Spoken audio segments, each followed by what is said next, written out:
সম্প্রতি আচরণবিধি লঙ্ঘন করে সড়কের উপর জনসভা এবং ভুরিভোজের আয়োজন করেন গাজীপুরের শ্রীপুর উপজেলার চেয়ারম্যান প্রার্থী জামিল হাসান দুর্জয়। এমন অভিযোগ পেয়ে সেখানে হাজির হন নির্বাহী ম্যাজিস্ট্রেট, কিন্তু উল্টো ম্যাজিস্ট্রেটকেই হুমকি দেন দুর্জয়।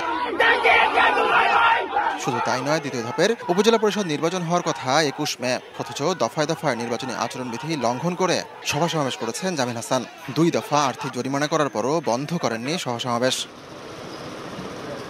সেই প্রেক্ষিতে বুধবার কমিশনে তলব করা হয় দুর্জয়কে। নিজের ব্যাখ্যা কমিশনে জানিয়ে গণমাধ্যমকে এড়াতে কমিশন ভবনের এক্সিট সিঁড়ি ব্যবহার করে আগারগাঁও ছাড়েন দুর্জয়।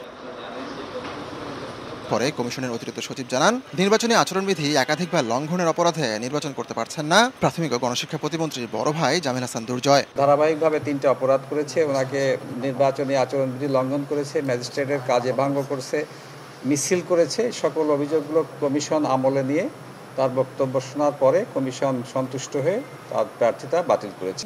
নগদে ৫০০ টাকা বা তার বেশি পেমেন্টে পেতে পারেন ঢাকায় জমিসহ ২০ কোটি টাকার পুরস্কার।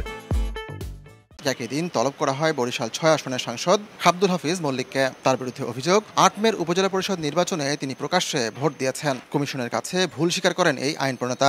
উনি ভুল স্বীকার করেছেন, লজ্জিত হয়েছেন এবং নিঃশর্ত ক্ষমা প্রার্থনা করেছেন এবং ভবিষ্যতে এ ধরনের কাজ করবেন না বলে অঙ্গীকার করেছেন। সকল বিষয়টা কমিশন তার ক্ষমা চাওয়ার বিষয়টা আমলে নিয়ে তাকে অভিযোগের দাবিতে অব্যাহতি দিয়েছে। কমিশনের কাছে ক্ষমা চাওয়ায় হাফিজ মল্লিককে অভিযোগ থেকে অব্যাহতি দেন নির্বাচন কমিশন। হাতিকুর রহমান তামাল, সময় সংবাদ, ঢাকা।